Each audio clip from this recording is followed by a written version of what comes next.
नमस्कार. स्वयंपाकघरातील एका खऱ्या जादूच्या या खास सादरीकरणात आपलं स्वागत आहे.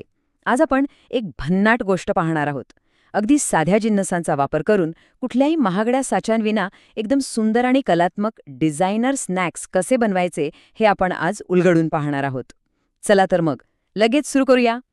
आता एक प्रश्न नेहमी विचारला जातो. बाजारासारखे एकदम आकर्षक डिझायनर स्नॅक्स बनवण्यासाठी नक्कीच महागडे साचे किंवा एखादं भारी मशीन लागत असेल, बरोबर? पण खरं सांगू, हे पूर्णपणे चुकीचं आहे. फक्त आपल्या हातांची कला आणि थोडीशी कल्पनाता वापरून आपण घरीच असे अप्रतिम स्नॅक्स बनवू शकतो की पाहणारे बघतच राहतील. ते कसं? तेच तर आपण आज पाहणार आहोत. सुरुवात करूया आपल्या पहिल्या आणि सर्वात महत्त्वाच्या टप्प्यापासून. एक सोपं आणि अगदी परफेक्ट पीठ कसं मळायचं. कुठल्याही कलेसाठी कॅनव्हास चांगला लागतो. तसंच इथे साहित्याचं अचूक प्रमाण खूप महत्त्वाचं आहे. आपल्याला लागणार आहे बरोबर 1 कप तांदळाचं पीठ आणि तेवढंच म्हणजे 1 कप पाणी. हे एकाच एक प्रमाण अत्यंत गरजेचं आहे बरं का. आणि हो, घरात तांदळाचं पीठ नसेल तर अजिबात काळजी करू नका. साधे तांदूळ धुवून, थोडे सुकवून आणि मिक्सरमध्ये बारीक करून आपण घरच्या घरी ताजं पीठ अगदी सहज बनवू शकतो. सोबत चवीसाठी फक्त 1 चिमूटभर मीठ. बस, एवढंच साहित्य. आता हे पीठ तयार करण्याची पद्धत खरंच खूप रंजक आहे. सर्वात आधी एका भांड्यात पाण्यामध्ये मीठ घालून त्याला छान उकळी येऊ द्यायची. मग गॅस एकदम बारीक करायचा आणि त्यात ते तांदळाचं पीठ घालून फक्त 1 मिनिट ढवळायचं.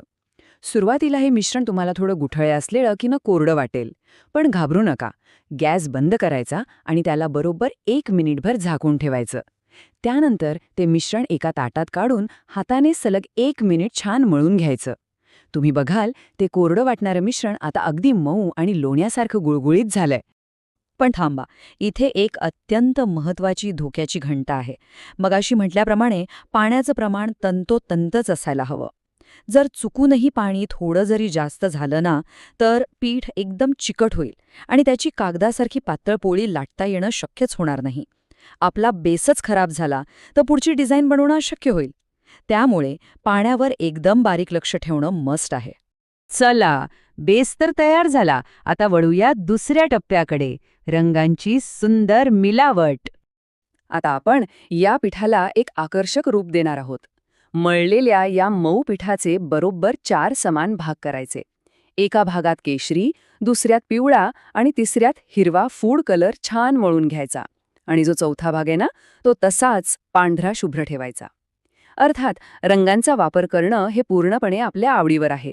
जर रंग नसतील वापरायचे तरी काहीच हरकत नाही. फक्त पांढऱ्या रंगाचे स्नॅक्ससुद्धा अगदी राजेशाही आणि मोहक दिसतात.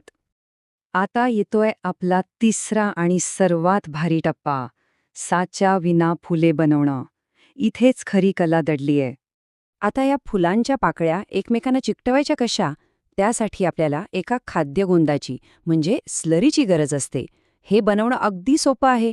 एका वाटीत 1 चमचा मैदा घ्यायचा आणि त्यात अंदाजे 3 चमचे पाणी थोडं थोडं घालत मिक्स करायचं. गुठ्या होऊ द्यायच्या नाहीत.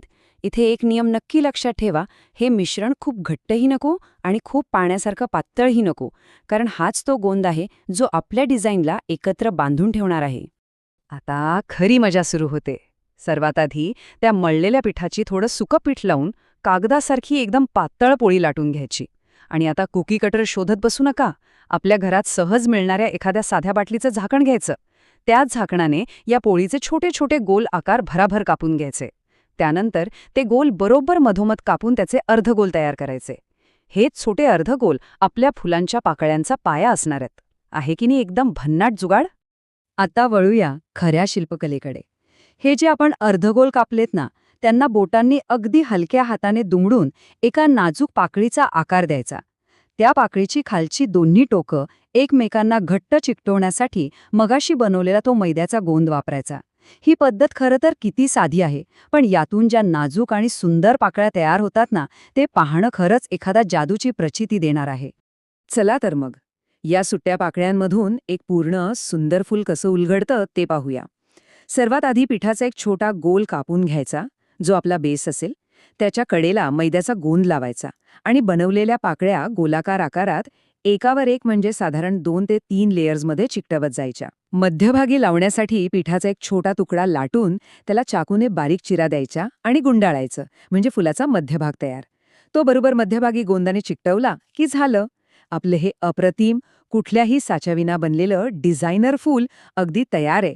डिझाईन तर झाली, पण आता आपला चौथा टप्पा, तळण्याची योग्य पद्धत. इथंच ठरतो तो परफेक्ट कुरकुरीतपणा. बऱ्याचदा तळताना आपल्याकडून एक मोठी चूक होते, ती म्हणजे गॅसची आच मोठी ठेवणं. जर तुम्ही मोठ्या आचेवर हे तळायला गेलात तर फुलाचा बाहेरचा भाग लगेच जळून लाल होईल आणि आतून ते पूर्णपणे कच्चे राहील, मेहनत वाया जाईल. या उलट जर हे अगदी मध्यम आचेवर शांतपणे तळलं तर त्याला एक सुंदर सोनेरी रंग येईल, ते आतपर्यंत अगदी व्यवस्थित शिजेल आणि एक उत्तम कुरकुरीतपणा येईल. थोडक्यात सांगायचं तर आचेवर नियंत्रण ठेवणं इथे गेम चेंजर आहे. आणि आता तळण्याचं एक सर्वात मोठं आणि महत्त्वाचं रहस्य. ही फुलं ना अत्यंत नाजूक असतात. त्यामुळे त्यांना कढईत गोल गोल फिरवायची किंवा उलटंपालटं करायची चूक अजिबात करायची नाही. मग त्यांना पूर्ण शिजवायचं कसं? खूपच सोपं आहे. फूल हळूच तेलात सोडल्यावर एका चमच्याने ते गरम तेल त्या फुलाच्या वरच्या बाजूवर सलग 2 ते 3 मिनिट टाकत राहायचं. सतत तेल उडवत राहिल्यामुळे पाकळ्यांचा आकार न बिघडता त्या अगदी छान आणि कुरकुरीत तळून निघतात. आता शेवटचा आणि सर्वांच्या आवडीचा 5वा टप्पा, गुळाचा गोड पाक. हा गोड पाक बनवणं म्हणजे डाव्या हाताचा खेळ आहे. त्यासाठी आपल्याला लागणार आहे फक्त अर्धा कप गूळ आणि अंदाजे 3 चमचे पाणी. आता इथे एक महत्त्वाची टिप. जर कोणाला गुळाची चव आवडत नसेल किंवा गूळ उपलब्ध नसेल तर गुळाऐवजी साखरेचाही वापर तुम्ही बिनधास्त करू शकता. रिझल्ट तितकाच छान येतो. आणि हो, हा पाक बनवताना कोणत्याही एकतारी किंवा 2 तारी पाकाच्या त्या किचकट नियमांच्या आहारी अजिबात जायचं नाहीये. एका पॅनमध्ये गूळ आणि पाणी एकत्र करायचं, गूळ छान वितळू द्यायचा आणि फक्त 2 ते 3 उकळ्या येऊ द्यायच्या. एक दाट आणि मस्त चमकदार पाक तयार होईल. पाहिलंत? हे इतकं साधं आणि सोपं आहे. आता वेळ आहे आपल्या अंतिम सादरीकरणाची. हा जो गुळाचा पाक आपण बनवलाय ना, तो पूर्णपणे थंड होऊ द्यायचा.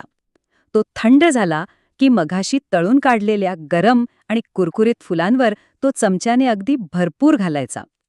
तो स्नॅक्सचा कुरकुरीतपणा आणि त्यावर हा दाट, रसाळ, गोड पाक, आहाहा!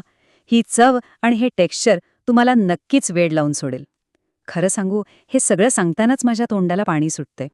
तर आजच्या या सादरीकरणात आपण पाहिलं की महागड्या साच्यांविनाही आपल्या स्वयंपाकघरात किती सुंदर जादू घडवता येते. आता विचार करण्यासारखी गोष्ट ही आहे की पुढच्या सणाला किंवा एखाद्या घरगुती कार्यक्रमात तुम्ही ह्या रेसिपीमध्ये कोणते नवीन रंग, कोणते नवीन आकार वापरून तुमचे स्वतःचे नाविन्यपूर्ण डिझायनर स्नॅक्स बनवणार आहात. स्वतःच्या कल्पकतेला थोडा वाव द्या आणि ही स्वयंपाकघरातील जादू नक्की अनुभवून पहा. आजच्या या सादरीकरणात वेळ दिल्याबद्दल खूप खूप धन्यवाद.